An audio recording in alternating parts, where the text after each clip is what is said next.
BMTC ಮಾಜಿ ನೌಕರ ಮಂಜುನಾಥ್ ರವರ ಮೀಟರ್ ಬಡ್ಡಿ ದಂಧೆಗೆ ಸಿಲುಕಿ ನೊಂದಿರುವ ಸಂತ್ರಸ್ತರು ಸ್ವಯಂ ಪ್ರೇರಿತವಾಗಿ ಬಂದು ತಮಗಾದ ಅನ್ಯಾಯದ ಬಗ್ಗೆ ದೂರು ನೀಡುವಂತೆ ಬಿಎಸ್ಪಿ ಜಿಲ್ಲಾ ಘಟಕದ ಅಧ್ಯಕ್ಷ ಹತ್ನಿ ಹರೀಶ್ ಮನವಿ ಮಾಡಿದರು.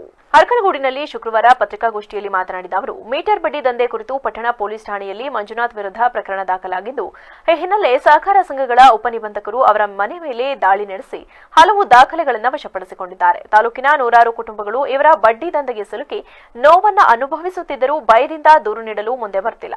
ಈಗಾಗಲೇ ಹಲವು ಮಂದಿ ತಮ್ಮನ್ನ ಭೇಟಿ ಮಾಡಿ ಅಳಲು ತೋಡಿಕೊಂಡಿದ್ದಾರೆ. ಇನ್ನು ಕೆಲವರು ಮಂಜುನಾಥ್ ಅವರ ಕಾರ್ಯಕ್ಕೆ ನಲುಗಿ ಅವರಿಗಾದ ಅನ್ಯಾಯದ ಬಗ್ಗೆ ಹೇಳಿಕೊಳ್ಳಲು ಭಯಭೀತರಾಗಿದ್ದಾರೆ.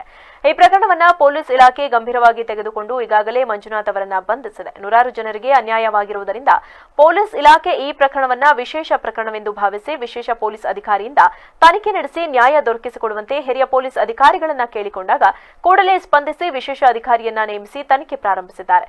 ಹಾಗಾಗಿ ನೊಂದ ಜನರು ಸ್ವಯಂ ಪ್ರೇರಿತವಾಗಿ ಬಂದು ಅವರಿಗಾದ ಅನ್ಯಾಯದ ಬಗ್ಗೆ ಹೇಳಿಕೊಳ್ಳಬೇಕು. ಭಯಪಡದೆ ಕಾನೂನಿನ ಮೇಲೆ ನಂಬಿಕೆ ಇಟ್ಟು ನಿಮಗಾದ ಅನ್ಯಾಯದ ಬಗ್ಗೆ ಹೇಳಿಕೊಂಡು ನ್ಯಾಯ ಪಡೆದುಕೊಳ್ಳುವಂತೆ ವಿನಂತಿಸಿದರು.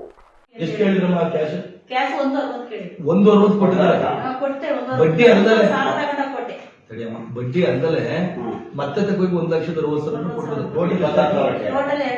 ಟೋಟಲ್ 2,80,000 ಕೊಟ್ಟಿದ್ದಾರೆ. ಆದ್ರೂ ಕೂಡ ಚೆಕ್ ಕೊಟ್ಟಿಲ್ಲ, ಬೇರೆ ಹೆಸರು ಬೇರೆ ಕೇಸ್ ಹಾಕ್ಸಿದ್ರು. ಸೊ ಹೀಗೆ 3 ಲಕ್ಷ ಕೇಸ್ ಹಾಕ್ಸಿದ್ದಾರೆ. ಸತೀಶ್ ಅವರ ಹೆಸರಲ್ಲಿ ಆತ ಊರಿನವರೇ ಸಂಬಂಧಿಕ, ಅವ್ರ ಹೆಸರಲ್ಲಿ ಚೆಕ್ ಹಾಕ್ಸಿದ್ದಾರೆ. ಹೇಳ್ತೀನಿ ಹೇಳ್ತೀನಿ. ಸೊ ಹೀಗೆ ಬರೀ ಒಂದು ಪ್ರಕರಣ ಅಲ್ಲ, ಏನ್ ಇವತ್ತು ನಮ್ಮ ಹತ್ರ ಬಂದಿದ್ದಾರೆ ನೂರಾರು ಜನ, ಎಲ್ರಿಗೂ ಇದೇ ತರ ದೌರ್ಜನ್ಯ. ಕೂತರೋರು, ಹೊರಗಡೆ ಇರೋರು, ನನ್ನ ಹತ್ರ ಬಂದಿರ್ತಕ್ಕಂಥವ್ರಿಗೆ ಎಲ್ಲ ಇದೇ ಸ್ವರೂಪದಲ್ಲಿ ಅನ್ಯಾಯ ಮಾಡಿದ್ದಾರೆ. ಹಾಗಾಗಿ ಇದು ಪ್ರಕರಣ ಬಹಳ ವಿಶೇಷವಾದ ಪ್ರಕರಣ, ಬಹಳ ಗಂಭೀರವಾಗಿರೋದ್ರಿಂದ ದಯಮಾಡಿ ನಿಷ್ಪಕ್ಷಪಾತವಾಗಿ ತನಿಖೆ ಮಾಡಬೇಕು ಅಂತ ನಾವು ಕೇಳ್ಕೊಂಡಾಗ ಈಗಾಗಲೇ ನಮ್ಮ ಈ ಪೊಲೀಸ್ ಇಲಾಖೆ ಸಂಪೂರ್ಣ ಸಹಕಾರ ಕೊಟ್ಟರು. ನಮಗೆ ಎಲ್ಲಾ ಹಂತದ ಅಧಿಕಾರಿಗಳು ಈಗ ನೊಂದವರಿಗೆ ನಾವು ನ್ಯಾಯ ಕೊಡಿಸ್ತೀವಿ ಅಂತ ಹೇಳಿ ತನಿಖೆಯನ್ನು ಶುರು ಮಾಡಿ, ಸೊ ಈಗ ಒಂದಿಷ್ಟು ಜನ ಹೇಳಿಕೆಯನ್ನು ಪಡ್ಕೊಂಡು ಈಗ A1 ಆರೋಪಿ ಮಂಜುನಾಥ್ ಅವ್ರನ್ನ ಈಗ ಕಸ್ಟಡಿಗೆ ತಗೊಂಡಿದ್ದಾರೆ. ಅದು ನಮಗೆ ಮಾಹಿತಿ ಬಂದಿದೆ. ಸೊ ಈಗ ಇರೋದ್ರಿಂದ ಆಮೇಲೆ ಇಲ್ಲಿ ಇನ್ನೊಂದು ಯಾವ ತರಪ ನೊಂದಿದ್ದಾರೆ ಅಂದ್ರೆ ಬರೀ ಇಷ್ಟೇ ಅಲ್ಲ, ಈಗ ದುಡ್ಡು ಇಸ್ಕೊಂಡ್ರು 20,000 ರೂಪಾಯಿ 30,000 50,000 ಲಕ್ಷಾಂತರ ರೂಪಾಯಿ ದುಡ್ಡು ಕೊಟ್ರು.